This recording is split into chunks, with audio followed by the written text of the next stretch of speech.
Hey guys, Miles here with another class review. A couple months ago, I had the chance to train with Jared Reston, taking his Performance Gunfighting Mod 1 class. Jared has been a police officer since 2001 and an active SWAT member since 2004.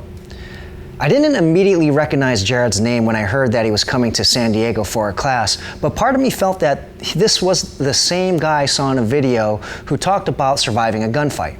Jared knows how to survive gunfights. In one altercation, he was shot 6 times, 3 times to the chest, and 3 other times, 1 to the face, 1 to the hip, and 1 to the thigh. Yet despite all of that, he was able to return fire, killed his suspect, and he survived the altercation. To say that I was excited to train with Jared was an understatement. Jared's class really surprised me, in a good way. I went in thinking that this class would be structured similarly to other classes that I've attended, and that there would be a lot of overlap in the content in the class. While he did cover the same core concepts that other instructors do as well in their classes, his approach and the details he covered and emphasized make his class stand out. Class requirements were reasonable. At a minimum, students had to bring a pistol, a rifle, a sling, magazine and mag pouches, a range belt, outside the waistband holster, ammo, and eye and ear protection. Unlike many instructors who teach the fundamentals from 5 to 7 yards from a target, many of Jared's exercises were conducted at distance, for example, at 25 yards with a pistol. I like this approach because it easily highlights any shooting deficiencies because of the distance. In the same manner, it's easier to see improvement in performance as a student makes changes to their technique or mechanics. His class covers a good amount of material with pistol and rifle, and there's a lot of shooting from further distances. Because of this, I feel the class is best suited for intermediate to advanced shooters. Beginners who take the class may not be able to keep up, or they might get discouraged. On day 1, Jared started the class with a safety brief and talked a bit about how he organizes his classes. He takes the best elements that he's learned from others and combines everything with his own experience. He encouraged students to be open to new and different ways of doing things, which I thought was a great point to emphasize. We started the live fire portion of his class with 3 courses of fire with our pistols. From 25 yards, we slow fired 25 rounds at a bullseye target as a warm-up and to establish a baseline for accuracy. Jared then spent some time on covering stance. He emphasized having our shoulders, chest, and hips square to our target. He also wanted students to avoid shrugging their shoulders and to keep their shoulders in their shoulder pockets, which leads to a more stable shooting platform. I really liked how Jared mentioned this because it's a vital detail that many instructors either do not know or do not cover. I also liked how he talked about having a flat face when shooting. By lowering our heads and looking at our sights from the corners or edges of our eyes, we can create parallax, especially if somebody is wearing eye protection and using a red dot. In layman's terms, parallax refers to the difference in apparent position of your target versus the actual position. This means that if you have parallax, you might think you're aiming at a specific point at a target, but you really aren't. After, we shot the second course of fire from 25 yards to see if we improved our accuracy from the points Jared had taught us. Jared then discussed grip. He talked about where and how we should apply pressure and discouraged students from being too preoccupied with how much pressure is needed. He talked about his preferred method to clasping both hands together to establish his grip. He likes feeding his support hand from the back, touching the heels of both of his palms first, then wrapping the fingers of his support hand forward. I noticed that members of different military units use this method, but the vast majority of other shooters that I've trained with do the opposite. They wrap their support hand fingers first, then connect the heels of their palms together. What happens is a lot of times people will grip with their thumb and push it, and they'll grip down here. And then they'll run their thumb up there, and you're like, all right, I'm good. But look what happens when I open my hand. Where's it at? Parallel with the barrel, right? I want it up here, so when I open my hand, it points to the ground. After Jared discussed grip, we then shot another string of fire from the 25-yard line to measure improvement. This was the general progression of the class. Conduct an exercise to establish a baseline, then implement teaching points, and shoot the course of fire again after each lesson to see if we improved. I like this as it allowed all students to see themselves improve from Jared's instruction. We prepared ourselves for another set of 3 strings of fire from the 25-yard line.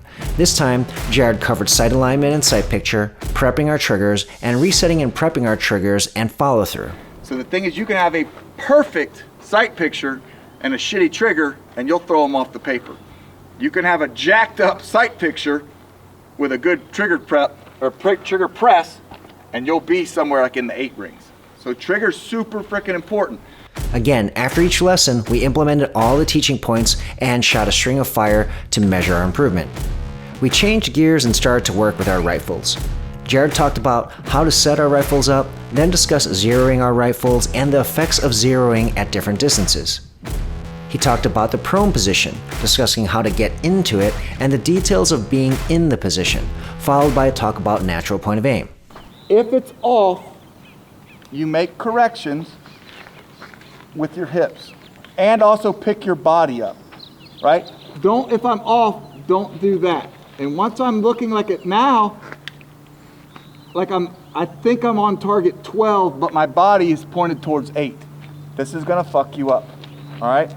And I don't wanna see, like, when people move their hips, sometimes they don't move their upper body and they're like, all right, well, let me move my natural point of aim.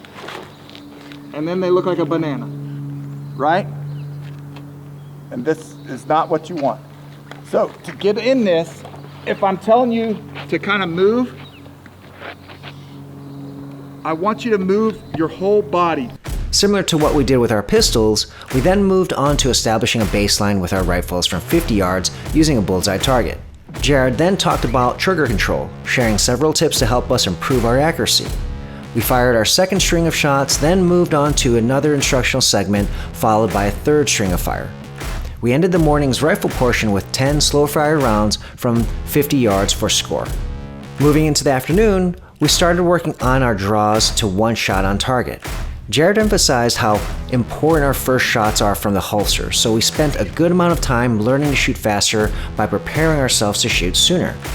Because the first shot at an assailant is so important, he spent time teaching key details such as how it's vital that we see exactly what we need to see before breaking a shot. We are accountable for every round and we need to know what we're shooting at. This helps ensure we land an accurate shot at an assailant, and it helps ensure we don't send a round anywhere we do not intend to. He talked about having locked wrists and driving our guns out with fully prepped triggers. He didn't want our guns waiting on us when our arms are fully pushed out. Instead, by the time our arms were fully extended, he wanted us to break our shots while being able to see our sights. To work this, we followed a natural progression to work on improving our speed and accuracy from the holster. We started with a 2-second par time from the high ready or imminent threat position. On the buzzer, we had 2 seconds to push out while seeing our sights. By the time we fully extended our sights, we were to break our shot. 2 seconds was more than enough time for us to really focus on building proper mechanics. Then, the class moved on to working from the holster, while Jared shared key points to improve our first shot speed and accuracy. Whenever I see someone come to full that, they're stopping their hands because they run out of track. It just reminds me like an airbag blowing up in your face. You're not gonna be very smooth after that, right? So ABS, don't run into the wall, slide to a stop. That's what you wanna do. So fast, fast, smooth. The class moved back to working with our rifles.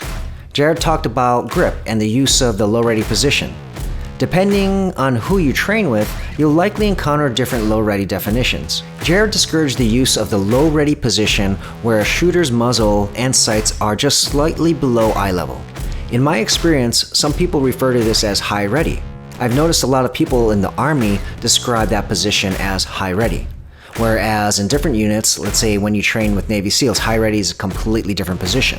Jared prefers and recommends a low ready position where the rifle is lower than what I just described, where the rifle should form more of a 45-degree angle with the shooter's body. This provides for more situational awareness, as the previous position described can get in the way of spotting someone who is crouching down, let's say in a corner of a room. Jared also discussed the importance of snapping or driving the rifle up to position rather than swinging the rifle up from the low ready. The class practiced single and 2 shots from the low ready to work on the techniques and mechanics Jared taught us. We then talked about and worked on rifle to pistol transitions and discussed common reasons behind a failure to fire, followed by Jared covering emergency and tactical reloads and his preferred method of doing them. When reloading, he likes to cant his firearms so that the mag well is sideways or parallel with the ground, which makes it easier and more consistent to insert a magazine. He encouraged us to try the technique throughout the class. We ended the day working reload drills with our pistols and rifles.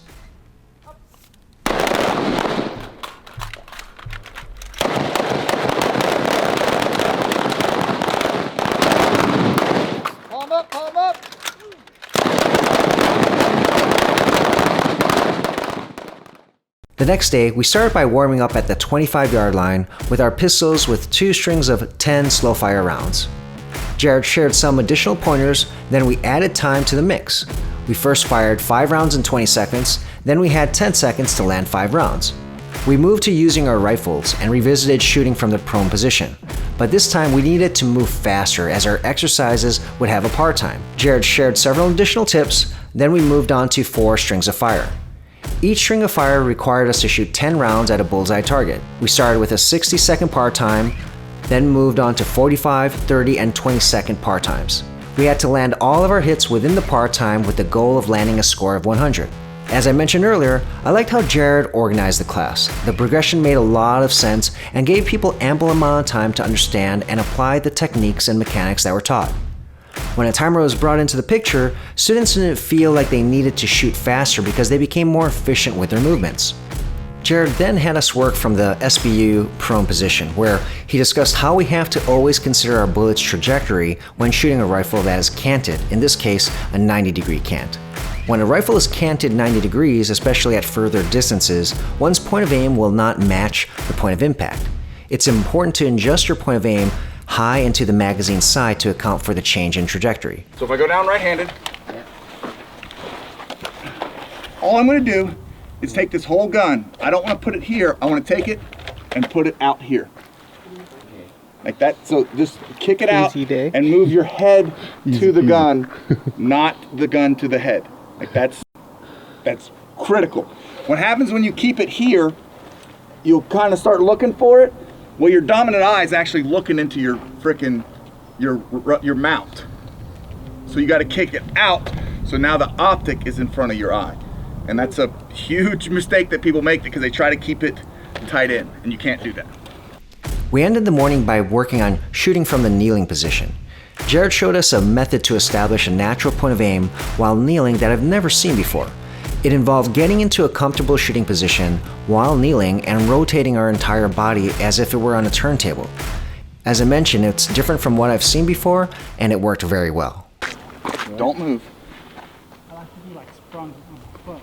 Do you feel how much easier that is? Like where you're aiming now? Yeah. So take this and slide that around like you're on a turntable. Build the position first and then. Jared had us carry out a string of live fire drills to work on shooting from the kneeling position, ultimately working towards the goal of landing 5 accurate shots on target while kneeling within 20 seconds, starting from the standing position. In the afternoon, we reviewed working on landing a fast and accurate shot from the holster. We started with baby steps again, first from the ready position, then quickly moving to working our draw to 1 shot. We then added in reloads with a 1 reload 1 drill. The class moved on to using rifles, and we reviewed what we covered the previous day, shots from the low, ready, and reload drills. If the mag doesn't fall, don't worry about it. Okay. When you're coming up with your other mag, just knock it out. Okay. Don't, like, because you like went, and oh shit, and then, so you did double. So just get this mag, boom, and it'll come out. We then worked on rifle to pistol transitions and reloads with a number of different drills. The class moved on to working on cadence, or shooting with a rhythm. As mentioned earlier, Jared emphasized how important it is to have a fast and accurate first shot. Once the first shot lands, then we worked on landing shots with a steady rhythm. We are accountable for every round, so if we face an assailant, the idea is to have that first fast and accurate shot slow them down enough for us to land accurate shots at a steady rhythm. We want to be accurate and shoot within the limits of what we can actually see and process. With both our pistols and rifles, we worked on a 1 second, half second, and quarter second cadence. The progression allowed students to shoot faster without feeling like they were shooting faster. We just became more efficient. Next, we worked cadence, but this time with multiple targets instead of 1 static target. The idea here was to simulate a moving target as an assailant will be moving. They are not going to stand still if they're being shot at. We worked the same 1 second, half second, and quarter second cadences with our pistols and rifles, and Jared had us focus on transitioning to the next target during recoil for efficiency.